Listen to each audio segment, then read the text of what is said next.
क्या हमारी सोच हमारी है, क्योंकि बचपन से हमारी सोसाइटी ने जो हमारे मन में डाल दी है, जो जैसा फीड कर दिया उसके अकॉर्डिंग सोचते हैं। जब आप एडोलेसेंट में आ जाते हो, जब आप मैच्योर हो जाते हो, जब आप किसी पे डिपेंडेंट नहीं होते हो और कलम आपके हाथ में होती है कि ज़िंदगी के आगे की स्टोरी मुझे कैसे लिखनी है, उस टाइम आप ये रिस्पॉन्सिबिलिटी लेते हो या नहीं कि अब ये स्टोरी मैं खुद लिखूँगा।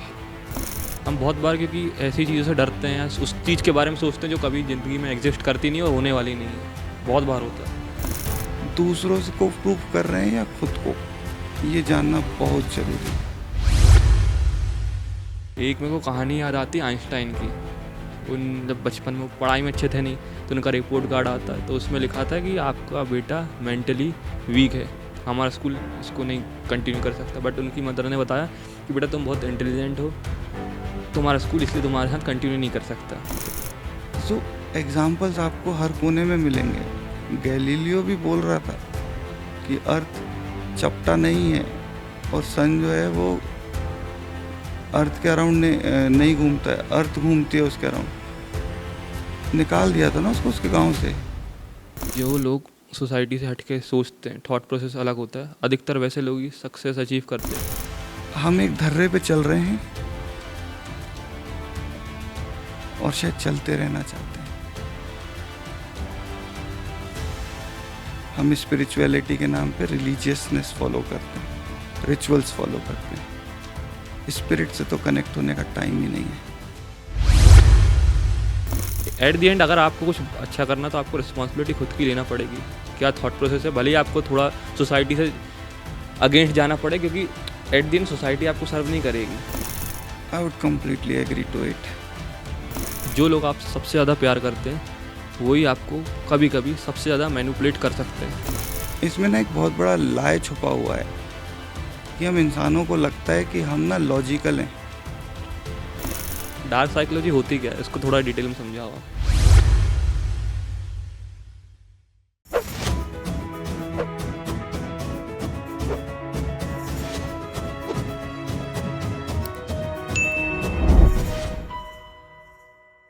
हाय कुणाल, कैसे हो आप? I am fine and I am glad कि आज मैं दूसरे कुणाल से बात कर रहा हूँ। आज दो कुणाल पहली बार पॉडकास्ट करने वाले हैं, रॉ अनफिल्टर्ड। स्टार्ट करते हैं। पहला पॉइंट, क्या हमारी सोच, हमारा ब्रेन, हमारी थॉट प्रोसेस, हमारे डिसीज़न, क्या ये सब बस एक इल्यूज़न है? क्योंकि जो भी हमें फीड किया जाता है बचपन से, उसके बेसिस पे हम सोचते हैं, हमारे थॉट प्रोसेस वैसे होते हैं, हम डिसीज़न उससे इन्फ्लुएंस होकर लेते हैं। मतलब इन शॉर्ट, क्या हमारी सोच हमारी है, क्योंकि बचपन से हमारी सोसाइटी ने जो हमारे मन में डाल दी है, जो जैसा फीड कर दिया उसके अकॉर्डिंग सोचते हैं। तर्क नहीं डालते क्या ये बता रहे हैं वो सही है या गलत है। और बहुत बार इसका कुछ बुरा प्रभाव भी आता है सोसाइटी में। देखो, सोचना सिर्फ सोच है। अब मुद्दा आता है वो हमारी है या हमारे अंदर डाली गई है। ये इस बात से तय होता है कि जब आपको पता चल जाता है कि ये किसी और की सोच है, जब आप एडोलेसेंट में आ जाते हो, जब आप मैच्योर हो जाते हो, जब आप किसी पे डिपेंडेंट नहीं होते हो और कलम आपके हाथ में होती है कि ज़िंदगी के आगे की स्टोरी मुझे कैसे लिखनी है, उस टाइम आप ये रिस्पॉन्सिबिलिटी लेते हो या नहीं कि अब ये स्टोरी मैं खुद लिखूँगा। अगर आप अभी भी उसी तरीके से कन्फर्मेशन बायस के हिसाब से कि लोग क्या कहेंगे अगर मैं अलग चला गया, तो समाज का ही हिस्सा बने रहना है, और अगर मैं आउटलायर बना तो आई will be called abnormal, not uncommon ना, एबनॉर्मल। क्योंकि अभी नॉर्मल तो है ही वो, बस अनकॉमन हुआ था, पर हम लोग एबनॉर्मल ही मानते हैं। आते हैं कई बार ऐसे पेरेंट्स बच्चों को लेकर के कि ये अजीब सी हरकतें करता है, और वो अजीब हरकतों में कुछ अजीब नहीं मिलता मेरे को, बस वो अपने आप में रहता है, खुश रहता है, चीज़ें अचीव कर रहा है, पैसा कमा रहा है, बस सोशलाइज नहीं कर रहा है, इसलिए उनको प्रॉब्लम है। घर वालों को लगता है कि इलनेस है, और वो यही सोचता रह जाता है कि यार ऐसा क्यों, तर्क ढूंढता। कि मेरे घर वालों को ये समझ में क्यों नहीं आता कि मैं अलग हो सकता हूँ। जो इस फ्रीडम को एक्सेप्ट करता है विथ अ गिल्ट कि मैं थोड़ा सा अलग हूँ और कनेक्ट नहीं हो पा रहा हूँ, लोग कनेक्ट नहीं हो पा रहे हैं, वो तो आगे बढ़ जाता है। गिल्ट क्यों मगर उसमें? देखो कई बार ना इमोशंस जो हैं वो क्लस्टर्स में हम एक्सपीरियंस करते हैं। अगर आप कोई भी रिलेशनशिप उठाओगे, अगर इट इज़ से फॉर एग्जांपल कि एक कपल है, दे गॉट मैरिड बिकॉज किसी एक में एक्सट्रीम पोजेसिवनेस थी, वो अंदर एम्प्टीनेस फील कर रहा था, उसके लव में हमेशा एक फियर होगा कि सामने वाला छोड़ के ना चला जाए। Experiencing two emotion same time.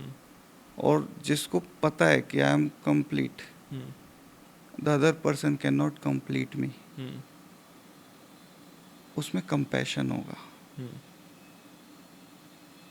तो सोच, नो डाउट,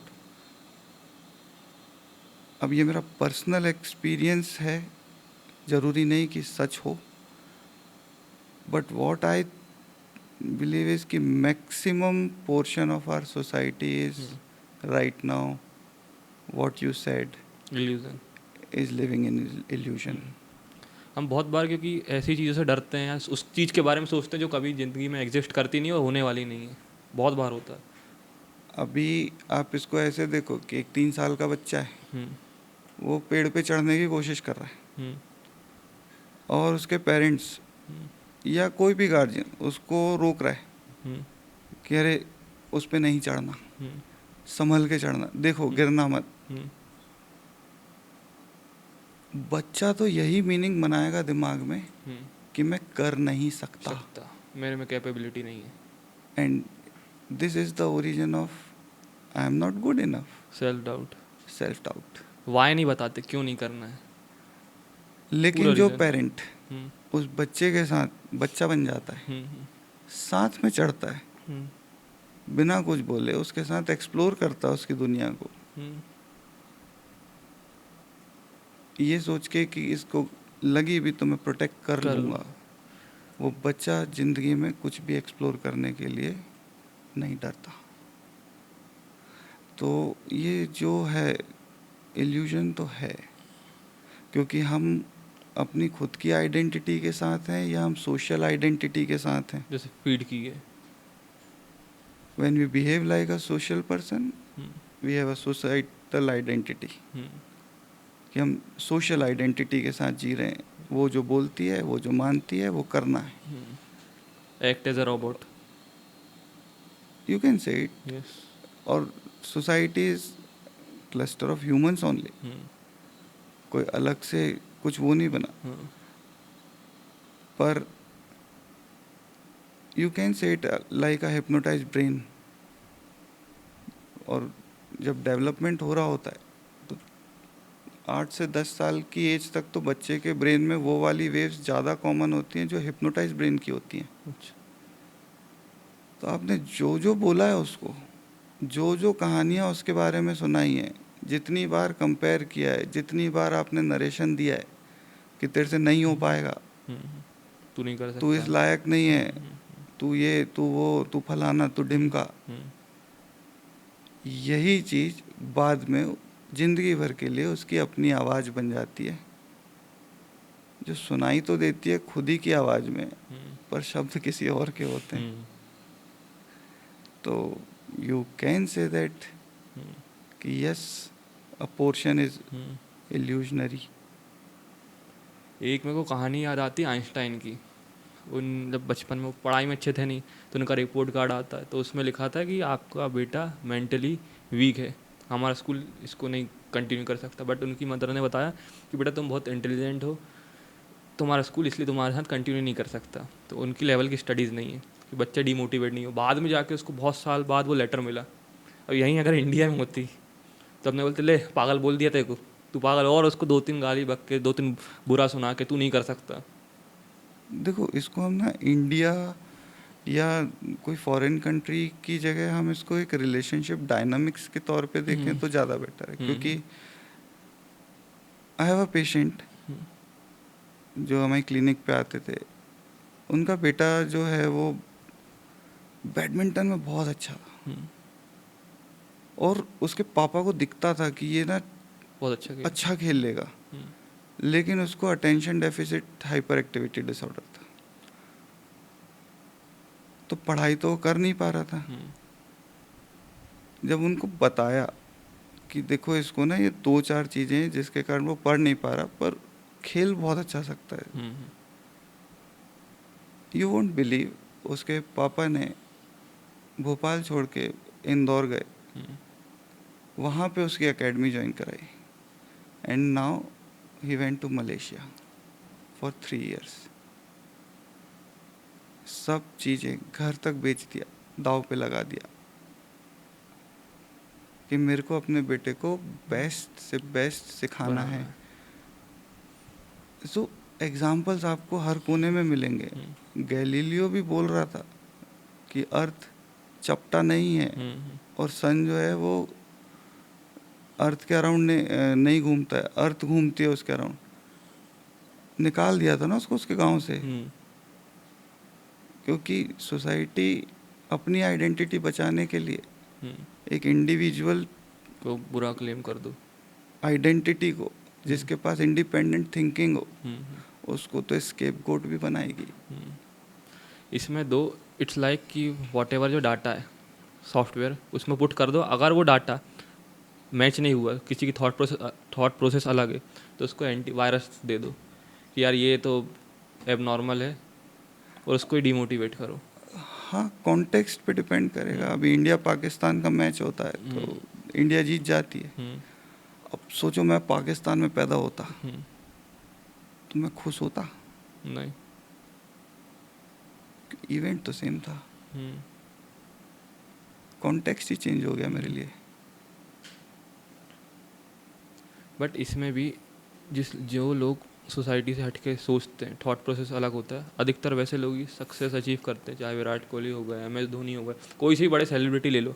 आपने धोनी मूवी देखी होगी, उसमें बोलते हैं ना कि उसकी बहन बोलती क्या, पढ़ोगे लिखोगे बनोगे नवाब, खेलोगे कूदोगे बढ़ोगे बनोगे ख़राब। ये सोसाइटी का नैरेटिव है जो हमें फीड करता है कि अगर तुमने भैया अच्छी डिग्री नहीं हुई और अच्छा नहीं हुआ तो तुम नहीं कर पाओगे। इसलिए कुछ भी करो, पढ़ाई तो ज़रूरी है। बट अब जो आ रहा है जैसे स्किल, आपकी स्किल ज़्यादा मैटर करती है। एट द एंड अगर आपको कुछ अच्छा करना तो आपको रिस्पॉन्सिबिलिटी खुद की लेना पड़ेगी। क्या थॉट प्रोसेस है, भले ही आपको थोड़ा सोसाइटी से अगेंस्ट जाना पड़े, क्योंकि एट द एंड सोसाइटी आपको सर्व नहीं करेगी, आपकी रिस्पॉन्सिबिलिटी आपको खुद ही लेना है। I would completely agree to it. Society help करेगी या नहीं, it depends on certain creatures in the society who believe in you and those maximum people who don't. क्योंकि जब आप उगता सूरज बन जाओगे सब तुम्हें तब सलाम वो करेंगे। सलाम करेगी, लेकिन जब आप कठिन फेज में होगे तो आपके 2-4 लोग ही करेंगे। सही है। तो ब्लेम किसी को नहीं कर सकते, रास्ता बना सकते हैं अपना। Why to expect from society that do not exist? It is nothing more than cluster of humans. So select those humans and form your own miniature society. Impactful society. अब इसमें बहुत सारे लोग ऐसे भी आते हैं जो सोसाइटी के चक्कर में, सोसाइटी कंपैरिजन, सोसाइटी जजमेंट, 4 लोग क्या कहेंगे, इस चक्कर में अपनी लाइफ स्पॉइल कर देते हैं। वो जो उनको जो पोटेंशियल है उस पोटेंशियल पे जाते नहीं, यार लोग क्या कहेंगे मैंने ऐसा कर लिया, 4 लोग क्या कहेंगे। अब मुझे समझ नहीं आता कि ये लोग होते कौन है, कहाँ से आते हैं, क्योंकि आपके स्ट्रगल के टाइम तो आएंगे नहीं। जैसे हमने बोला एक प्रोसेस जो पीरियड चलेगा उसके टाइम पे आएंगे नहीं, फेल होगा तो बोलने आ जाएंगे। बट अगर आप जैसे बोला उगते सूरज, अगर आप वही कर लो आपको सब सलाम देने जाएंगे।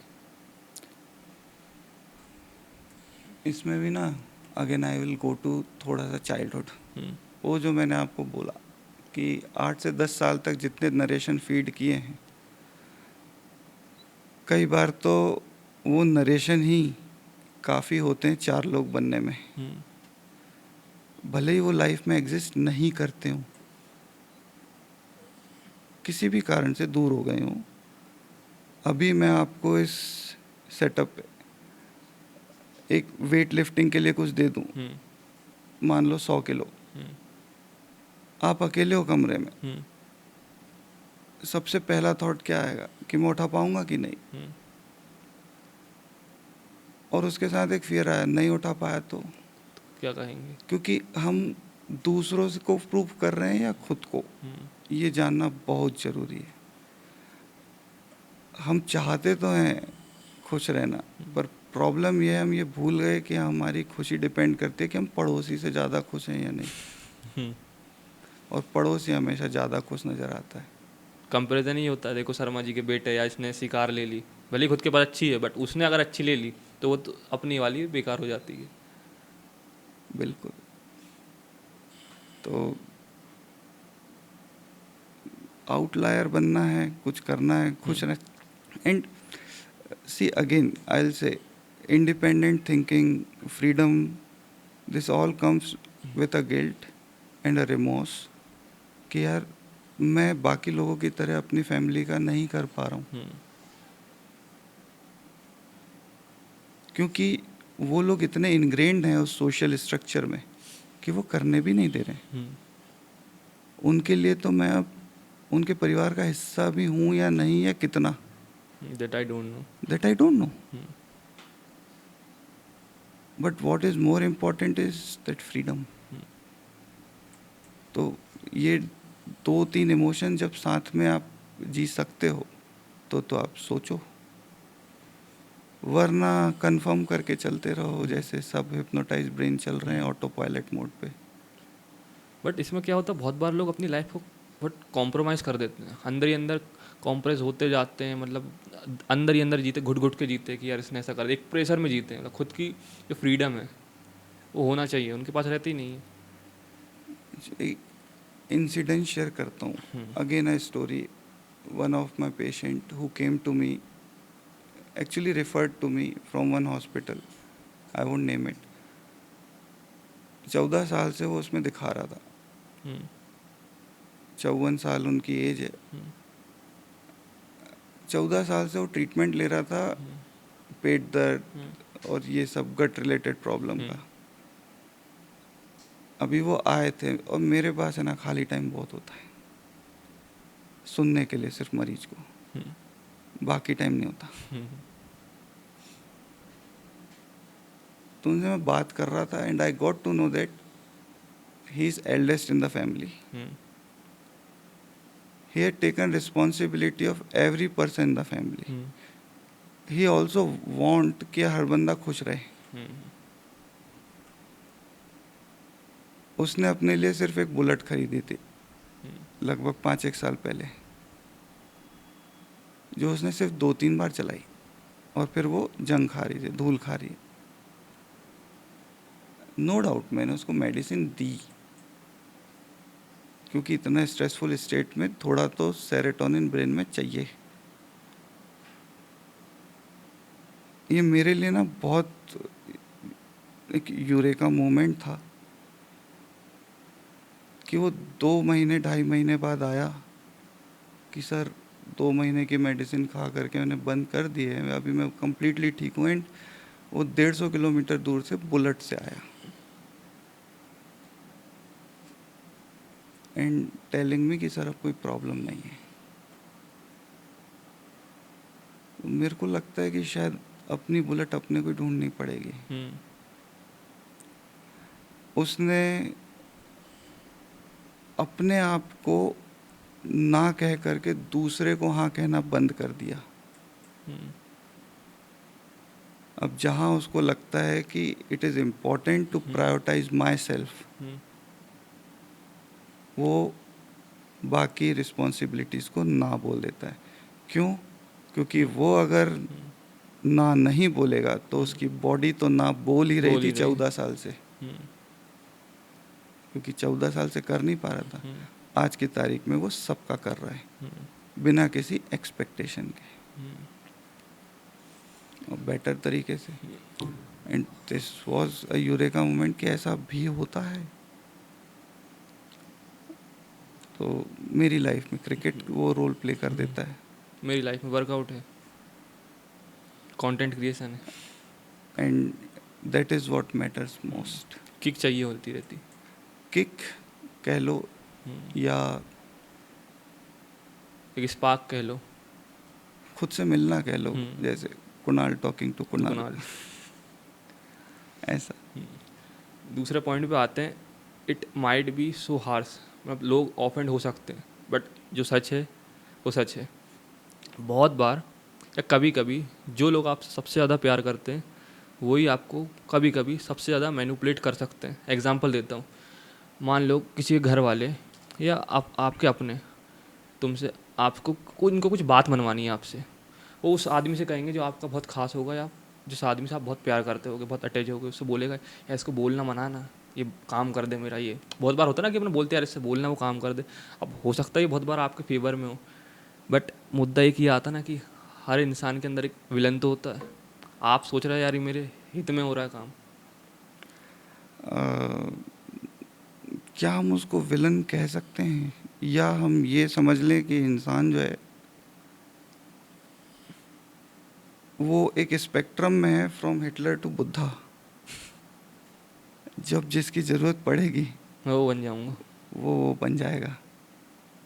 Loyalty is not a virtue unless and until it is paid enough. When needs are not met, person changes.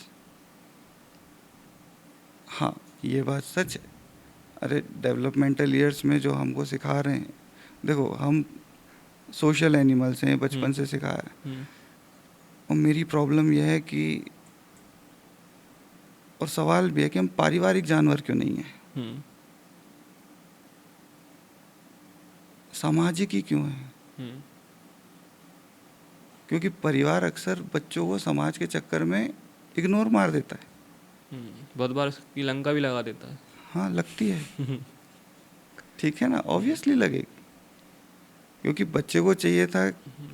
बच्चा तो देखो एक सिंपल सवाल पूछता है, were you there when I needed you the most?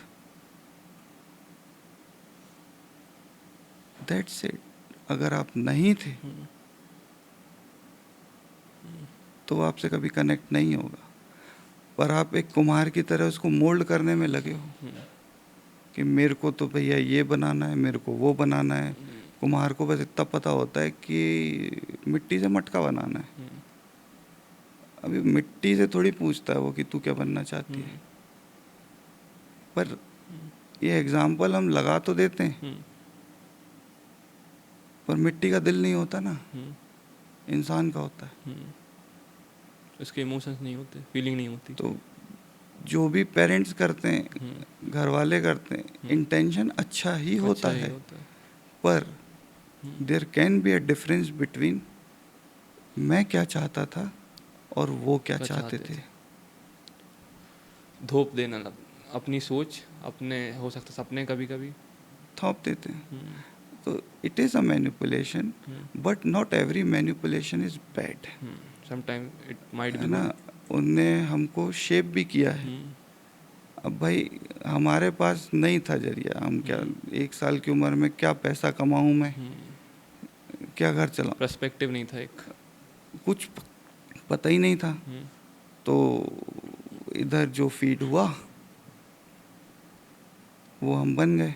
But कभी कभी ये होता ना कि आपको पता है किस लाइन में जाना है, कहाँ जाना है, बट अब लोग भी इससे रिलेट कर सकते हैं। बहुत बार होता है ना कि आपका जो खास है, मैं पेरेंट्स की नहीं बोल रहा, वो आपको मैनिपुलेट करता है, फोर्स करता है यार करना तू, साथ में आप पढ़ाई में देख लो। बच्चा अगर पता है स्पोर्ट्स में, बट अगर घर वाला कोई चाहता है यार ये तू पढ़ाई में जाए, तो उसको बहुत थोड़ा इमोशनल ब्लैकमेल या मना के पढ़ाई कर लो, या शादी के टाइम भी इनफैक्ट कि बेटा मेरी आखिरी वो शायद ऐसा कुछ बोल के हाँ, तो कि ये भले ही तो उसका होता है, रिलेशनशिप कहीं मेरी चल रहा है। शादी में हुआ था।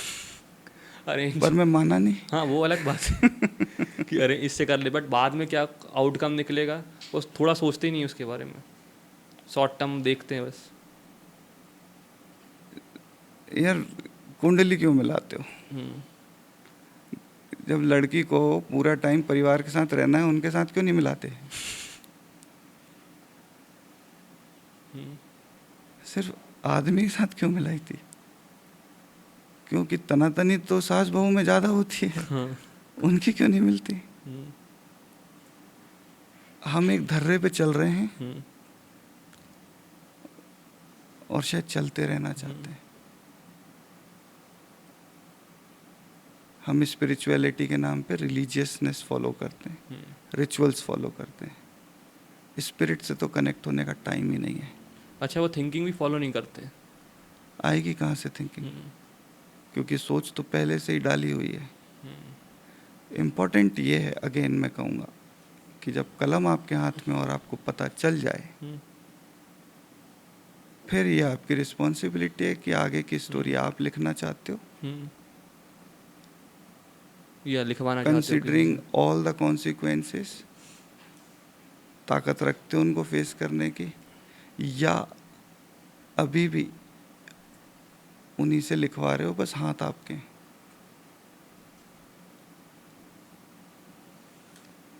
कुंडली तो मैनिपुलेशन हर जगह है।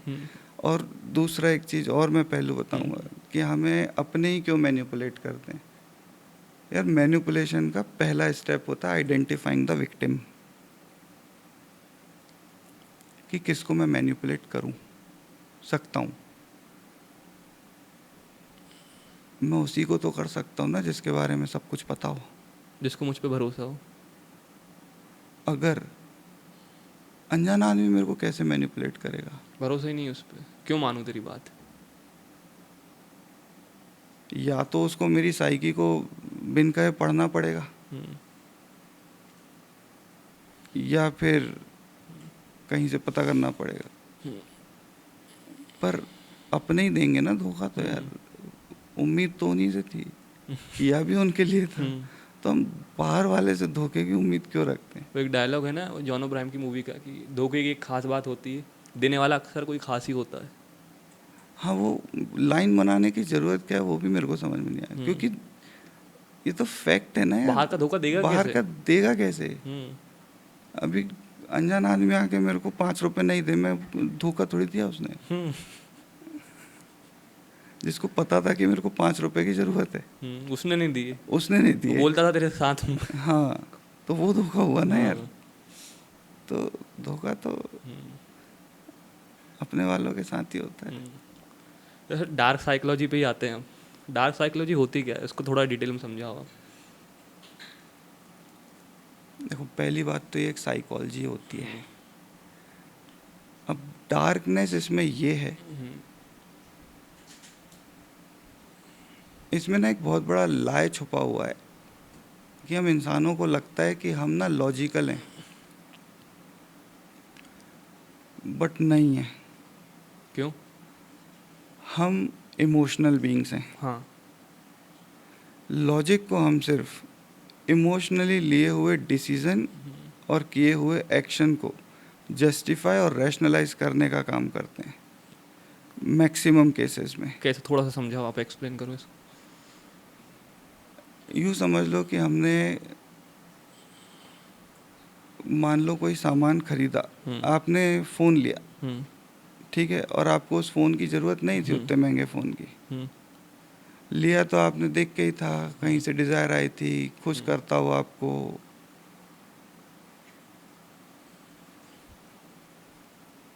पर आपने खरीदा क्योंकि आपको अपना एक स्टेटस शो करना था, है ना? फिर बाद में आप लॉजिकली जस्टिफाई करते हो कि मैंने क्यों खरीदा। नीड थी इसकी, थोड़ा हाँ, अपने आप को कि मैं ये के कर लिए। रहा था, वो कर रहा था। बेसिकली हम खुद को ही समझा रहे होते हैं। अब डार्क साइकोलॉजी में क्या होता है ना, if other person can bypass your logical part of brain, और वो आपकी इमोशनल ब्रेन में एक्सेस ले ले और उसको अपने हिसाब से ड्राइव कर ले, और आप लॉजिकली एक्सप्लेन कर रहे हो कि नहीं, ये तो मैं ही कर रहा था, that is what is dark dark psychology. Psychology. इसके कई एग्जाम्पल हैं। आप मैनिपुलेशन ले लो, आप रिवर्स साइकोलॉजी ले लो। रिवर्स साइकोलॉजी जैसे? रिवर्स साइकोलॉजी इज लेट से कि चलो आपका फेवरेट आइसक्रीम कौन सा है? मेरी चॉकलेट, चॉकलेट फ्लेवर में कोई सी भी। ओके, अपन मान लो गए आइसक्रीम पार्लर पे। Now my simple question is, आप कार में बैठे हो, मैं आइसक्रीम लेने जा रहा हूँ and I just ask you, will you like to have 2 vanilla और 1 cup of vanilla? What's your answer? 2। और आपको तो चॉकलेट पसंद था ना, क्वांटिटी बढ़ गई। आप वेनिला क्यों ले रहे हो? You could have told me कि नहीं मैं चॉकलेट लूँगा। आपको चॉइस नहीं ऑप्शन मिले थे, चॉइस तो मेरी थी।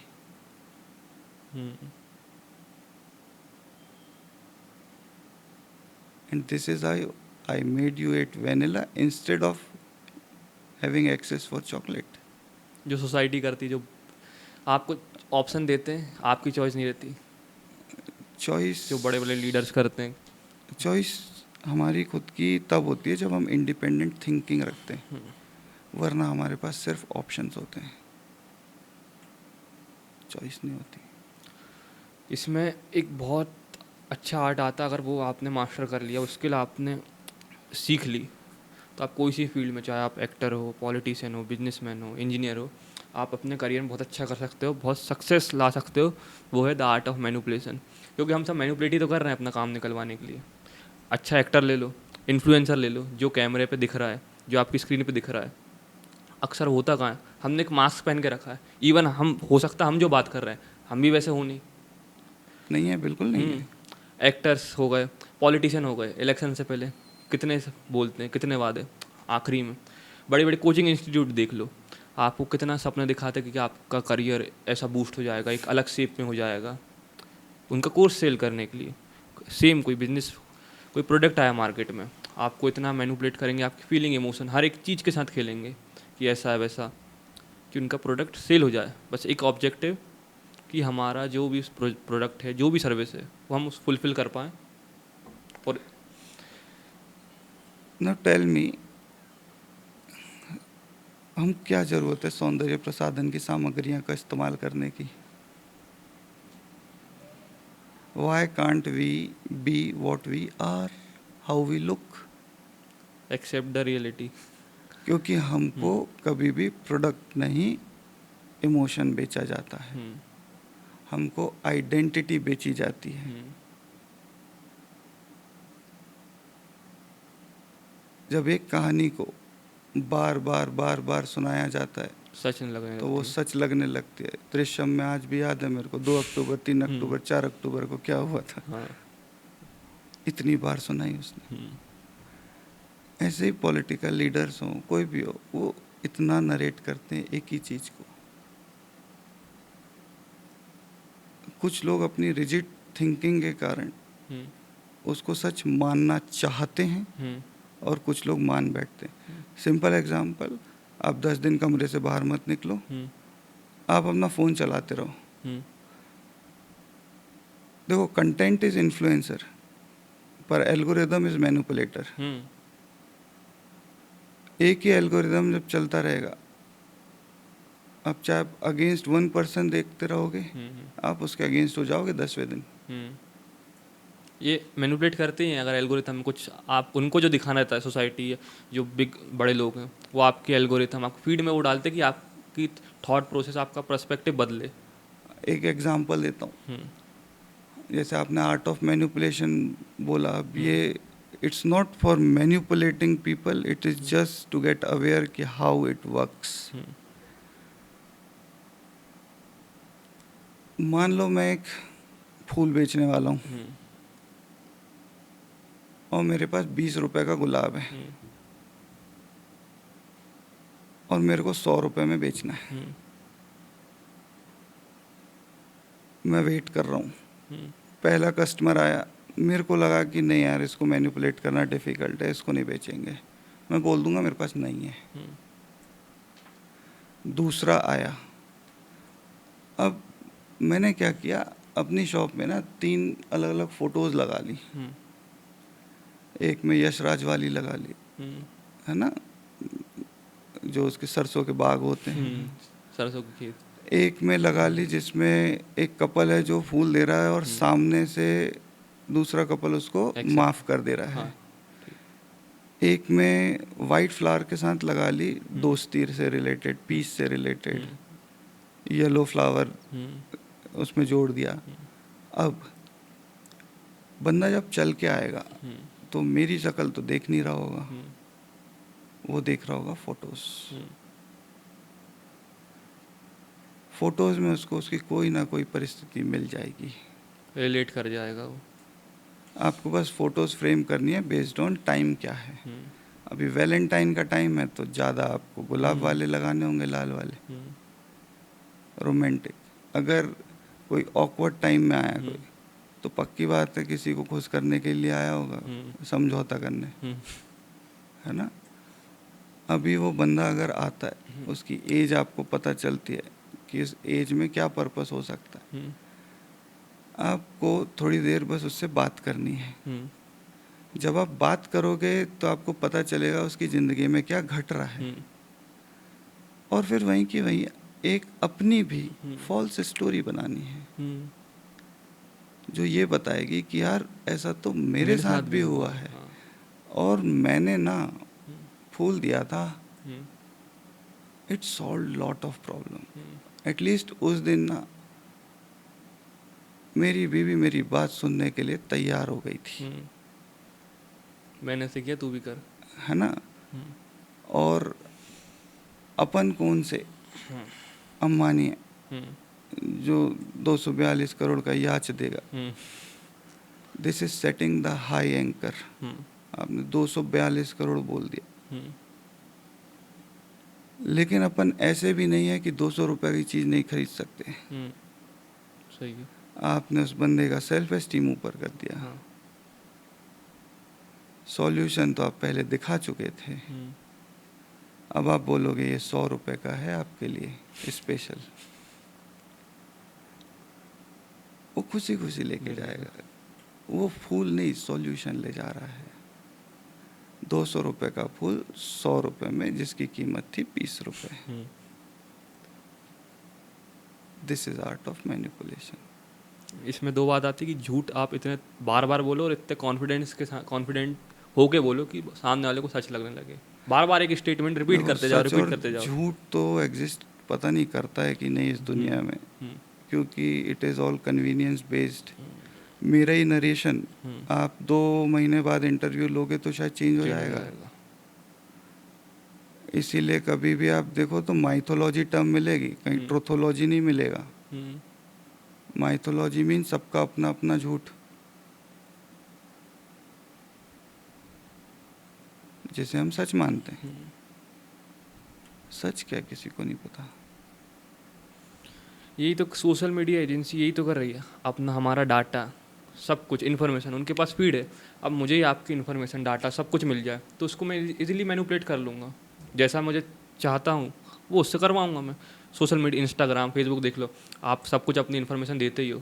एक केस देख रहा था बाहर का, एक लड़की ने जो अपनी डाटा, जो पूरा इन्फॉर्मेशन टिंडर में दी थी, टिंडर के सॉफ्टवेयर, उसने इतनी इन्फॉर्मेशन उसके बारे में बता दी थी, इवन उसको खुद नहीं पता था इतने बारा, मतलब उसके बारे में उसको खुद नहीं जानती थी यार, ऐसी मेरी पर्सनालिटी, उसने उससे ज़्यादा वो टिंडर ने बता दिया था। अरे एक दिन मैं नहा के यार शाम को 8 बजे पढ़ने बैठा, टी शर्ट पे लिखा था टुडे इन गुड मूड, और ये घड़ी दिखा रही थी कि 99% तुम्हारा स्ट्रेस लेवल है, एनर्जी को अच्छे से कंज्यूम करना। उस दिन मेरा भरोसा उठ गया था इलेक्ट्रॉनिक डिवाइसेस से कि now they have started manipulating. मैं 48 घंटे बाद सोया था उसके। किसी पेशेंट के लिए पढ़ना था तो मैं कोर्स ले रखा था। अच्छा। तो वो मैं लगातार कर रहा था और इंटरेस्टिंग था, तो नहीं होश रहता है। पर इतना पता है कि जितना वो दिखा रहा था कि सिर्फ 10% एनर्जी बची होगी, उतनी उसमें 48 घंटे तो नहीं चल सकता था मैं। हाँ, सो जाता तो शायद मैं उसी की सुनता। क्या है, पहले भगवान और इन सब को हम क्लाउड्स के ऊपर सोचते थे कि ऊपर होंगे, बट अब डेटा है उनके ऊपर आई क्लाउड्स पे, है ना, तो clouds change into I clouds. Problem यह है कि आप डालो कि मैं इस बंदे के साथ डेट पे जा रही हूँ, तो ये भी बता देगा कि वो बंदा कैसा है, क्योंकि वो भी तो यूज़ करता है। और गूगल आपको बता देगा कि देखो वो बंदा ठीक नहीं है, मत जाओ। और वो नीचे लिख देगा डिस्क्लेमर, मुझे पता है कि तुम फिर भी जाओगे। जाएगा। और जब वो लौट के आएगी और वहाँ पे उसको लगेगा कि यार बात नहीं बनी, तो वो अपने ऊपर डाउट करेगी और टेक्नोलॉजी के ऊपर भरोसा करेगी। एंड वो दिन होगा जब हम होमोसेपियन से इलेक्ट्रोसेपियन बन जाएंगे। अच्छा, अब रिलेशनशिप पे ही आते हैं। ये प्यार रिलेशनशिप, क्या हम सब असली में रिलेशनशिप में रहते हैं, प्यार में रहते हैं, या फिर एक ये इल्यूज़न रहता है? बहुत बार ऐसा क्यों होता है, हम उस इंसान को चूज़ करते हैं जो हमें सबसे ज़्यादा हर्ट करता है, हम उस इंसान को सबसे ज़्यादा प्यार करते हैं, अपना पूरा एफर्ट देते हैं, इवन अपनी पर्सनालिटी अब जैसे हमें उसको पूरा चेंज कर लेते हैं। अब इसमें क्वेश्चन ही आता, क्या ये प्यार है या फिर एक अकेलेपन का डर, फियर ऑफ लोनलीनेस? इसको थोड़ा डाइसेक्ट करते हैं अपन और इंडिविजुअल पार्ट में समझते हैं। रिलेशनशिप में मेरे को एक ही चीज़ समझ में आती है कि it means relate and ship together, sail together, कि आपको एक दूसरे से रिलेट करना है। प्रॉब्लम यहाँ पे ये आ जाती है कि हम खुद अगर हिप्नोटाइज हो बचपन से अभी तक, अपने आप को जानते ही नहीं हो, हमारी इंडिविजुअलिटी ही हमको नहीं पता हो, हमारे बारे में नहीं पता, तो हम उससे रिलेट क्या करेंगे? तो जो रिलेट करने के लिए बचता है वो है हमारे अंदर का vulnerable portion, unmet emotional needs. एक बात बताओ कि आप प्यार इंसान से करते हो या उस फीलिंग से जो वो इंसान आपके अंदर जगाता है? फीलिंग से। तो उस इंसान से तो प्यार हुआ ही नहीं है। वो इंसान अगर तुम्हारे साथ बुरा करे तो तुम बोल दोगे ये टॉक्सिक रिलेशनशिप है। देखो, वो इंसान बुरा करे, toxic relationship is bit different thing, क्योंकि उसमें टॉक्सिक मैनिपुलेटिव लूप बनता है। ठीक है ना? कि मान लो मुझे पता चल जाए, I have to identify a victim, मुझे पता चल जाता है कि यार ये बंदी की ये ना इमोशनल नीड अनमेट है and that person is craving for that. Let's say कि अनकंडीशनली कोई एक्सेप्ट कर ले, थोड़ी देर के लिए सुन ले, है ना, वार्मथ फील करा दे। Now my next step will be to make that person feel warmth, to accept that person in any given situation. उसको क्या मिला जो उसको हमेशा से चाहिए था?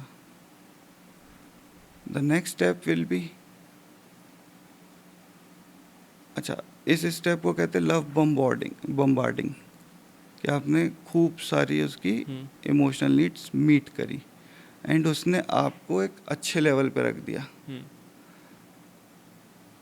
नेक्स्ट स्टेप क्या होगा कि मैं थोड़ा थोड़ा उसको उसके दोस्तों से डिस्कनेक्ट करने लग जाऊं, उसके दोस्तों को उसके बारे में गलत स्टोरी सुनाने लग जाऊं, बेसिकली उसको आइसोलेट कर दूं कि इसके पास ऑप्शन बचे ही नहीं कोई, और मेरी मोनोपोली हो। एंड साइमल्टेनियसली मैं गैस लाइट करूं। गैस लाइटिंग इज कि किसी की ना सोच को ही क्वेश्चनेबल बना देना, क्वेश्चन मार्क डाल दो। हाँ, कि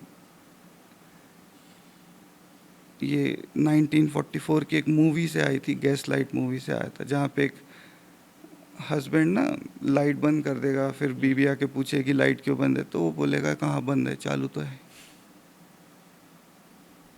धीरे धीरे उनका सेल्फ कॉन्सेप्ट, कॉन्फिडेंस सब खत्म हो जाता है। हम्म। ना वो खुद बचे, हम्म। ना उनके पास कोई कनेक्शन बचा। हम्म। अब मोनोपोली किसकी रही? एक बंदे एक बंदे की। हम्म। अब वो बंदा जो लव बम्बार्डिंग करता था, वो इंटरमिटेंट लव बम्बार्डिंग करेगा या रिवॉर्ड्स देगा, और बीच बीच में गायब होने लगेगा। इंटरमिटेंट का मतलब हुआ कि कभी मिलेगा, कभी नहीं मिलेगा, कब मिलेगा नहीं पता। आप इस बंदी से मिलो हम्म। और फिर बात करो, आप बोलोगे कि वो बेकार आदमी है, तो बोलेगी पर प्यार भी तो वही करता है। हम्म। आप बोलोगे वो अच्छा आदमी आपको प्यार करता है, बोलेगी कि मारता भी तो वही है। अब आप क्या करोगे? हम्म। इंसान ना फैमिलियर पेन के साथ हम्म। जीना पसंद कर लेगा, हम्म। उसमें वो कंफर्टेबल होगा। हम्म। लेकिन एक अनफैमिलियर, नॉन पेनफुल हम्म। अनसर्टेनिटी के साथ नहीं कंफर्टेबल। कंफर्टेबल नहीं होगा, और इसीलिए वो छोड़ नहीं पाते। क्योंकि गारंटी क्या है कि छोड़ दिया तो कुछ मिलेगा, अभी कम से कम मिल तो रहा है। खुद पे भरोसा नहीं था, दूसरी आपने पटेगी कि नहीं पटेगी। एनिमल मूवी देखी? हम्म। अपने पिताजी को प्रूव करने के लिए उसने पूरे जहां में आग लगा दी। हम्म। आप सोच रहे हो इमोशनल नीड्स हम्म। अगर अनमेट हों तो इंसान किस हद तक जा सकता है। तो ऑल टुगेदर उसमें टॉक्सिसिटी आ जाती है रिलेशनशिप में जब ये लूप फॉलो होता है। इम्पॉर्टेंट इज टू आइडेंटिफाई कि भैया प्यार जो है ना वो एग्जिस्ट करता है, मैं ये नहीं बोलूँगा नहीं करता, बट इंसान से नहीं, उसकी फीलिंग्स से। पर जब वो आपको अपलिफ्ट कर रहा हो, जब आप उसमें आज़ाद महसूस कर रहे हो, जब आपकी पर्सनल ग्रोथ हो रही हो, जब आप बाउंडेड नहीं हो। लेकिन जहाँ पे कनेक्शन ही टूटने लग जाए, आप अकेले होने लग जाओ, आपको अपने ऊपर डाउट होने लग जाए, वो प्यार नहीं हो सकता। तो I won't call it relationship, तो है प्यार वाली नहीं है। पर एक्चुअली रिलेशनशिप भी क्या ही कहेंगे, इसको रिलेट तो कर ही नहीं पा रहे। They are staying together, not living together. यही है 96% of marriages in India, people stay together, only 4% live together. कभी कभी इसमें ये क्वेश्चन मार्क भी आता फिर कि प्यार ऐसा कुछ होता भी है, हम इंसान की फीलिंग से प्यार कर रहे हैं, सेम इंसान आप जो चाहते हैं, आपको जैसे लोनलीनेस, आप अकेलापन फील कर रहे हो, तो आपको कंपनी देगा, आपके साथ रहेगा, सपोर्ट करेगा, आपकी बात मानेगा, आपको लगा यार कितना प्यार करता है, सब कुछ सही चल रहा है। बट वही इंसान आपकी बात नहीं मानेगा, सेल्फ डाउट क्रिएट करेगा, आपसे बार बार आर्ग्यू करेगा, लड़ेगा, झगड़ेगा, बुरा बोलेगा, तो वही लगेगा यार किस इंसान से मैंने शादी कर ली। तो एट द एंड यही है ना कि आप बदल दो उसकी फीलिंग, उससे आप कर रहे हो। बहुत कंट्रोवर्शियल चीज़ बोल रहा हूँ मैं, बदल दो। When you can't change a person, change a person. आप इस ज़िंदगी में गुलामी करने नहीं आए हो। अगर सामने वाला भगवान है तो आप भी भगवान हो, और अगर आप इंसान हो तो वो भी इंसान है। Highest level of relationship is intimacy, which is not about physical intimacy, it is a very spiritual concept, जहाँ दो लोग ना एक दूसरे को महसूस कर पाते हैं, समझ पाते हैं। हर दिन एक नए इंसान से मिल रहा हूँ ऐसी क्यूरियोसिटी होती है, उसकी ग्रोथ के बारे में सोचते हैं। जब आपकी सेल्फिशनेस का दायरा इतना बड़ा हो ना कि उसमें और भी लोग आ जाएं, तब आप सेल्फलेस होते हो, क्योंकि आप उनके बारे में सोच रहे होते हो। तो और metaphorically if you can see, badminton में डबल्स खेला है कभी? It is like relationship. Hmm, एक ही टीम में हूँ, डेली मैच खेलना है, हम्म, लेकिन अपना शॉट तो अपने को ही लेना है ना भाई। हाँ, अब अगर मेरा पार्टनर मेरे को डोमिनेट करे हम्म, कि वो मेरे पाले में आके मेरी भी शॉट ले ले रहा है, मेरे को फील करा रहा है कि मेरे को नहीं आता है, मेरे से गलती हो गई है, मैं मैच जीत भी जाऊं तो भी मैच के बाद यही सोचूंगा कि कल इसके साथ मेरे को नहीं नहीं खेलने खेलना का है, है। अपनी अपनी चलाता है। लेकिन अगर आपका पार्टनर हम्म, आपको समझ रहा हम्म, है, डरता नहीं है आपके साथ हारने से हम्म, और एंजॉय करता है खेलना, आपके शॉट आप ले रहे हो, वो कुछ आपको सिखा रहा है, आप कुछ उसको सिखा रहे हो, और दोनों को ये पता है कि एक ही टीम में हो। हम्म, अक्सर हमारी टीमें ही अलग अलग हैं क्योंकि हम पावर स्ट्रगल में उलझे हैं कि हु इज़ द बॉस। हम्म, तो बैडमिंटन टाइप ही है रिलेशनशिप, कोलैबोरेशन होता है, कॉम्प्रोमाइज़ नहीं। पर सिखाया कॉम्प्रोमाइज़ जाता है, कोलैबोरेशन नहीं। नहीं। शायद इसीलिए हम इतना विकास कर बैठे। अच्छा, आपने कभी मर्डर केस या कोई सीरियल किलर इन पे केस स्टडी करी कि इनका माइंडसेट होता कैसा है? यार देखो, nobody is born serial killer, hmm, है ना। हम्म, ये नेचर और नर्चर की कहानी है, ठीक है। बच्चे में स्ट्रेस जो है वो जब माँ के पेट में होता है हम्म, वहीं से चालू हो जाता है। अगर एक स्ट्रेसफुल बच्चा है, अब उसको स्ट्रेस क्यों हो रहा है? क्योंकि माँ स्ट्रेस में। माँ स्ट्रेस में क्यों है? क्योंकि एनवायरनमेंट प्रॉब्लमेटिक हम्म, है ना। अब ये प्रॉब्लमेटिक एनवायरनमेंट क्यों है? क्योंकि लोग प्रॉब्लमेटिक हैं जो उसका अब लालन पोषण करेंगे। हम्म, तो सिर्फ जेनेटिक कंट्रीब्यूशन तो है नहीं, हम्म, अब लालन पोषण जब होगा हम्म, उसमें अगर वो पिट रहा है, हम्म, देख रहा है घर पे लोगों को पिटते हुए, हम्म, और कोई बहुत बड़ी कोई वारदात हो जाती है, हम्म, तो फिर वो अपनी ज़िंदगी में कोई ना कोई एक मीनिंग बना लेता है। अब इसमें ना बहुत इम्पोर्टेंट कॉन्सेप्ट ये आता है कि rather than learning about serial killer we should learn why that person is doing, what that person is doing, how that person is doing and to whom it is doing। क्योंकि serial killer का एक pattern होता है, हम्म,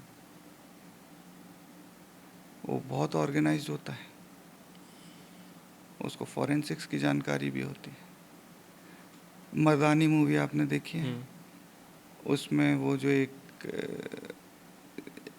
एक में serial killer होता है लड़का जो यंग लड़कियों को उठाता है, हम्म, वो सिर्फ यंग लड़कियों को उठाता है। अगर आपने देखा हो एक विलन, हाँ, वो भी सिर्फ फीमेल्स को उठा फीमेल्स रहा को था। उठाता है। डेक्स्टर देखा है? हम्म, एक वेब सीरीज आई थी, वो सिर्फ क्रिमिनल्स को उठाता था। ढेर सारे ऐसे एग्जाम्पल मिल जाएंगे जो सीरियल किलिंग पे चल रहे हैं। अब आप अगर मर्दानी मूवी में उस बच्चे का अतीत देखोगे तो बस इतना था, domestic violence, father was about to kill the mother, hmm, बच्चे ने अपनी जान बचाने के लिए बता दिया कि मम्मी कहाँ छुपी है। वो अपने आप से भागने के चक्कर में वही कर रहा था जो जिससे वो सबसे ज़्यादा नफ़रत करता था। नफरत का, और अक्सर हम लाइफ में वो बन जाते हैं जो नहीं बनना चाहते। जिससे हम सबसे ज़्यादा नफ़रत करते हैं। एज आई टोल्ड, हिटलर से बुद्ध तक सब है। आपका वो वर्जन बाहर आएगा जिस पे आप सबसे ज़्यादा फोकस डालोगे। एक विलन में भी उसके साथ यही हुआ था, हम्म, उसकी गर्लफ्रेंड को मार दिया गया हम्म, था। हाँ, एक सीरियल किलिंग डिसऑर्गेनाइज्ड भी होती है। ये मैं इसलिए बोल रहा हूँ क्योंकि ऐसा नहीं है कि सीरियल किलिंग सिर्फ मेंटली रिटार्डेड पर्सन या मेंटली जिसको कोई इलनेस हो वो करता है, नहीं। इनके आईक्यू बहुत हाई होते हैं, नहीं तो फॉरेंसिक की ये लोग सबूत नहीं छोड़ते हैं, टफ रहता है। है ना। इंडिया में ये एक बंदा था जिसने सीरियल किलिंग करी लगभग 277 या 205 ऐसी कुछ। खुद पुलिस को फ़ोन करके बोलता है यार तुम पकड़ क्यों नहीं पा रहे हो, क्या प्रॉब्लम आ रही है। हम्म, अतीत उसका भी गड़बड़ था। हाँ, साइकोटिक पर्सन जब करता है, क्योंकि उसको कोई नॉलेज नहीं है कि इसके कॉन्सिक्वेंस क्या होंगे, वो तो बस कर देता है। कोई पैटर्न नहीं मिलता, it is a random act. Command hallucinations भी होते हैं कुछ, की आवाज़ आ रही है कि इसको मारना है। अब भाई जब आ गया तो मार दो, अभी ख़त्म। डराऊंगा नहीं, चिंता मत करो। नहीं नहीं, मैंने एक केस सुना था एक बाहर का। एक बंदे ने अपने पूरे फैमिली को, मम्मी पापा भाई या छोटी बहन, उसको मार दिया था। तो उससे पूछा कोर्ट में कौन कहता है, तो उसने बोला एक शैतान है, एक डीमन है जो मुझसे कहता है कि इन सबको मार दो, नहीं तो मैं तुझे मार दूंगा। वो कहता था इन सबको मार दो, तो एक दिन मैंने रात में मार दी। तो फिर उसके बाद बहुत पैरानॉर्मल इन्वेस्टिगेटर आए, पूरी टीम आई, बहुत सारे लोग आए, उनने बात क्लेम करी कि यहाँ कुछ तो है, डीमन है, शैतान है, ये सब करता। बट और फिर उसके बाद जब मकान अकान बिका, जो दूसरे लोग आए उनने बोला हाँ कुछ तो है। बट बहुत साल बाद जब ये केस बंद हो गया, वही बंदे ने बोला कि ऐसा कोई नहीं था, मेरा मन ही कहता था। आपने बोला कि कोई कह, मैंने बोला कौन कह, कोई कहता है, वो मेरे अंदर का मेरा ही वो था जो कहता था। ऑडिटरी हेलुसिनेशन जो मैंने बोला, कमांड हम्म, हेलुसिनेशन, उसमें कोई बोल थोड़ी रहा है, हम्म, मुझे आवाज़ आ रही है ना, बिना किसी स्टिमुलस के। हम्म, जो मुझे दिखे, मुझे सेंसेशंस हो रहे हैं। अब अगर मैं उसको सच मानूं हम्म, तो मैं एक्ट कर जाऊंगा, हम्म, अगर मैं उसको झूठ मानूं हम्म, तो मैं एक्ट नहीं करूंगा। Beautiful mind is a very beautiful movie जिसमें वो नोबेल प्राइज़ जीतता है डिस्पाइट हेलुसिनेशंस होते हुए। हम्म। वो डिमार्केट करना सीख जाता है कि क्या सही है क्या गलत है। अब एक इंसिडेंट पे बात करते हैं, मुरारी इंसिडेंट। ऐसे बहुत सारे इंसिडेंट हुए हैं कि एक बंदे ने अपने पूरे फैमिली को ख़त्म कर दिया, फिर सुसाइड कर लिया, या फिर पूरी फैमिली ने एक साथ सुसाइड कर लिया। अब इनके केस में था क्या कि हमें भगवान के पास जाना था, या कोई उनके दादा कुछ वो आते थे। होता क्या, मतलब क्या माइंडसेट होता है, या फिर कई क्या सच में कुछ पैरानॉर्मल एक्सपीरियंस होता है, या फिर बस एक दिमाग का गेम है। पैरानॉर्मल कुछ होता नहीं है, हम्म, जो हमको समझ में नहीं आता हम उसको पैरानॉर्मल बोलते हैं। जिसकी डेफिनेशन नहीं रहती हमारे हाँ, पास।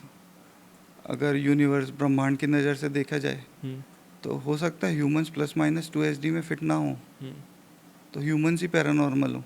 हम्म, समझ रहे हो, जो प्लस माइनस 2 SD के बाहर है hmm, statistically hmm, it is paranormal, hmm, uncommon. Hmm, अब अपन समझते हैं उसमें हुआ क्या था। हम्म, इसमें ना आपको थोड़ी सी हिस्ट्री में जाना पड़ेगा। हम्म, 93 के टाइम में हम्म, भोपाल सिंह जी जो थे, हम्म, वो अपनी वाइफ के साथ राजस्थान से शिफ्ट होते हैं, चित्तौड़ से दिल्ली। हम्म, एक बेटे को छोड़ के बाकी सब चले जाते हैं। हम्म, दिल्ली में 2004 में एक वारदात होती है हम्म, जहाँ पे उनका एक बेटा होता है जिसका नाम ललित है। हम्म, अब देखो, मैं जो भी ये चीज़ बता रहा हूँ, hmm, it is all based on the information I have collected from different sources. Okay. Sources अलग अलग लोगों से बात करके, समझ करके, लेकिन मैं ये क्रेडिबिलिटी नहीं लूँगा कि हाँ every source was authentic. Okay. ठीक है ना। 2004 में ललित की जो मृत्यु, बेटा है। बेटा था, वो शाहदरा के एक कारखाने में काम करता था जहाँ लेन देन हो रहा था, और कुछ तो भी लड़ाई झगड़ा हुआ और उसको अंदर बंद कर दिया गया हम्म, और दुकान में आग लगा दी गई। उसने फ़ोन करके घर पे बताया, बुलाया और बचा लिया गया। Then he lost his voice. Okay. Note one thing, phone लगाया और बताया, फ़ोन लगाया बताया। Then he lost his voice. अच्छा।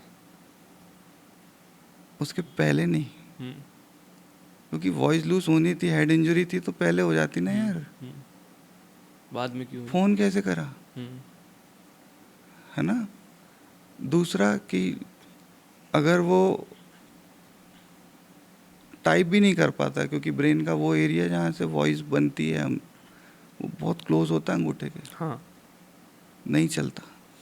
ठीक है, वो लगाता है फ़ोन, बचा लिया जाता है। 2006 में उनके फादर शांत हो जाते हैं। अब तक ये बेरोजगार थे ललित जी। 2006 में जब वो शांत हुए, घर वालों को लगा कि बहुत बड़ी आपदा आ गई। उनने वेजिटेरियन डाइट पे शिफ्ट हो गए, पूजा पाठ, रोज़ हनुमान चालीसा, ये सब चल रहा है। एक दिन अचानक 2007 के आसपास हनुमान चालीसा पढ़ते पढ़ते उसकी आवाज़ वापस आ जाती है। फिर कुछ दिन बाद वो भोपाल सिंह जी की आवाज़ में बात करता है।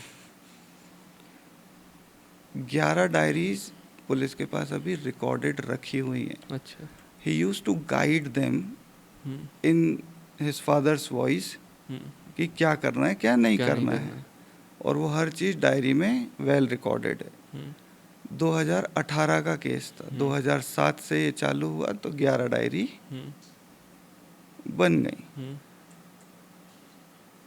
वो चीज़ें करने से नो डाउट घर वालों को तरक्की भी हुई। अच्छा। अब कोइंसिडेंस भी हो सकता है, तरक्की जो भी है, पर जब सबकॉन्शियस माइंड एक्ट करना चालू करता है तो वो नुकसान नहीं करवाता यूजुअली। हुआ ये कि सबने इस बंदे को बहुत ज़्यादा क्रेडिबिलिटी दी। एक बेरोजगार बंदा जिसकी कोई इज्जत नहीं कर रहा, सोचो उसको इज्जत मिलने लग जाए और वो घर का मुखिया बन जाए। हाँ। क्या होगा, वो एक्ट बार बार रिपीट होगा ना। कौन इंसान ऐसा है इस दुनिया में जिसको सिग्निफिकेंट फील नहीं करना। क्योंकि अगर वो भोपाल सिंह जी बन गए थे तो पूरे दिन रहते हैं, फिर डायरी क्या ग्रंथ लिखाते, है ना। पर वो सिर्फ गाइड करते थे। फिर कुछ तो भी ऐसा कहते हैं कि वो जो वारदात हुई उसके 14 दिन पहले की सगाई हुई लड़की की, उनकी एक बहुत अच्छी शॉप थी जिस पे पूरी भरी पड़ी है। यूट्यूब पे आप देखना, फोटोज़ में दिखेगा, पूरी भरी पड़ी है। फ्रिज में चने भिगोए हुए हैं। बेसिकली मरने का इरादा किसी का नहीं था। अच्छा। लेकिन ललित को ये सपना आवाज़ आई, जो भी इंट्यूजन हुआ, कि भोपाल सिंह जी 7 दिन बाद आने वाले हैं और उनने बड़ पूजा करने का बोला है। बड़ पूजा इस बरगद के पेड़ की तरह लटकना पड़ेगा। अब यहाँ से मैं होता हूँ कंफ्यूज। जो है सो है। एक तरफ बोलते हैं कि डायरेक्ट एक ही दिन में बड़ पूजा हुई और उसने अपनी वाइफ को बताया कि यार पिताजी आनेंगे, सबको दर्शन देंगे, तो मिलना है और वो बचा लेंगे। भाई उसका कन्विक्शन तो था क्योंकि वो अपने पापा के बहुत क्लोज था। ठीक है, बाकी सब पढ़े लिखे थे। उसको डर था कि साला कोई भी बैकआउट मार जाएगा अगर मैंने बता दिया कि निपटने वाले हो। तो उसने 3 दिन पहले से रिहर्सल चालू करी,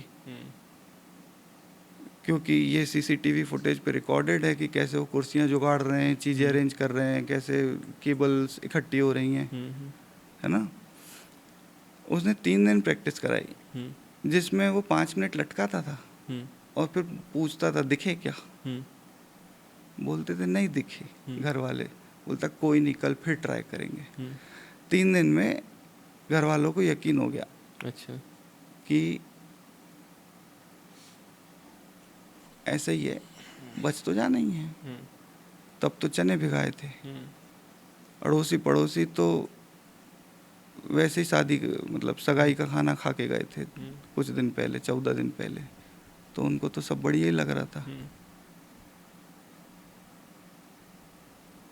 उस दिन उसने सबके मुंह पे टेप लगा दी, क्योंकि उसको डर था कि अगर एक की भी कुर्सी हटी, चीखा, तो बाकी सब बैकआउट मारेंगे। और कानों में रुई घुसा दी। और उसकी वाइफ और इसने मिलके एलिजिडली, ऐसा जो पता चलता है, ये एग्जीक्यूट किया।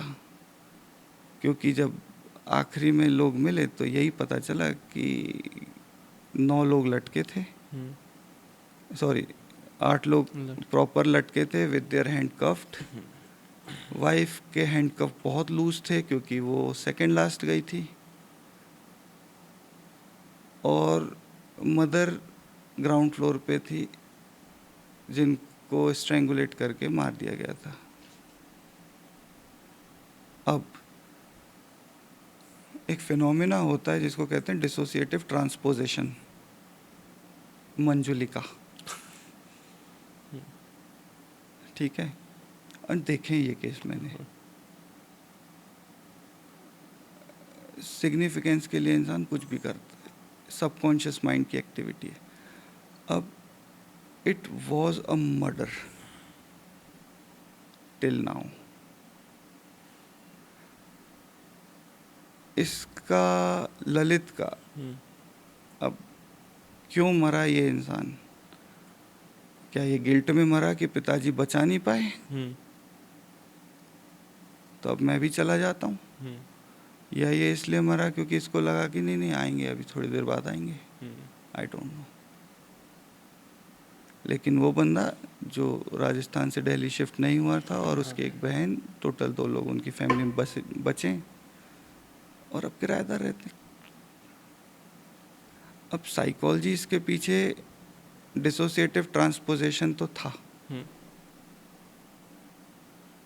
कि अपनी बॉडी से डिसएसोसिएट हो गए। ट्रांस मतलब एक ऐसी स्टेट जहाँ कोई आइडेंटिटी नहीं है। पोजेशन मतलब किसी और ने वो आइडेंटिटी ले ली। कई बार आपने मंदिरों में आरती होते टाइम देखा होगा, देवी देवता आते हैं। कभी जिनको आते हैं उनकी बैकग्राउंड चेक करना। रेयरली कोई ऐसा मिलेगा जो बहुत सोफिस्टिकेटेड हो और अपने आप में बढ़िया हो, कमाता करता हो, सेल्फ वर्थ उसकी लो ना हो। क्योंकि ये होता ही उन लोगों को ज़्यादा है जिनको गांव में ख्याति मिल जाती है, कह रहे ये तो बड़े आदमी है, इनके अंदर भगवान आते हैं। तो ये है कहानी। अब इसमें देखो, किसी डायग्नोसिस पे पहुंचना मुश्किल है। हाँ, जो डायग्नोसिस है वो रख दिया मैंने सामने। उस दिन, उस टाइम पे इट वाज गिल्ट और it was belief, I don't know. Suspense उसके साथ ही चला गया। ये सस्पेंस उन्हीं के साथ वापस चला गया। तो ये थी बुरारी की कहानी, ओपन टू इंटरप्रिटेशन,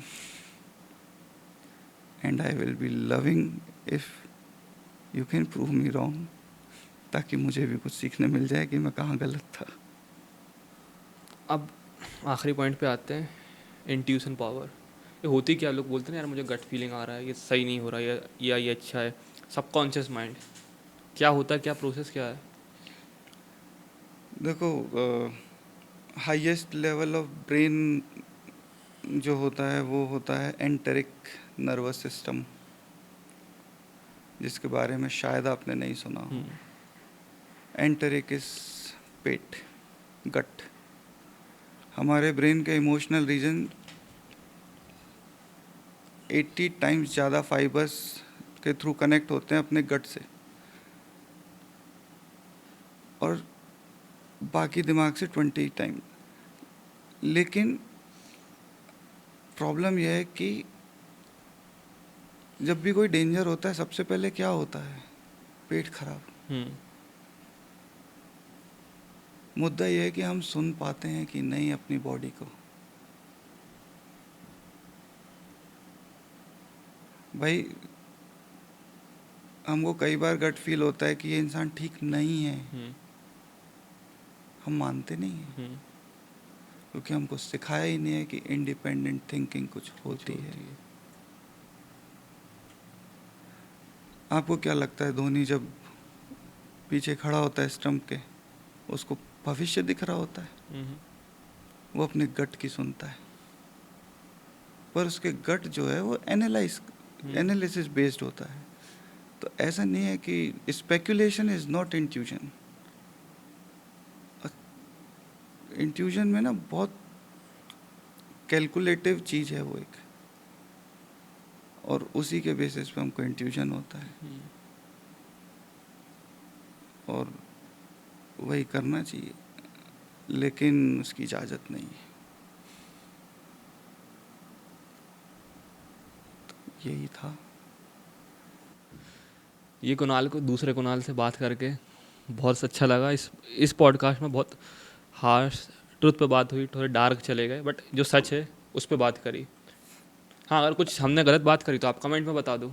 देखो सच है कि नहीं है पता नहीं, 20 दिन बाद बुलाओगे तो शायद मैं अपने क्वेश्चन से मुकर जाऊँ, कुछ और किताब पढ़ लूँ तो।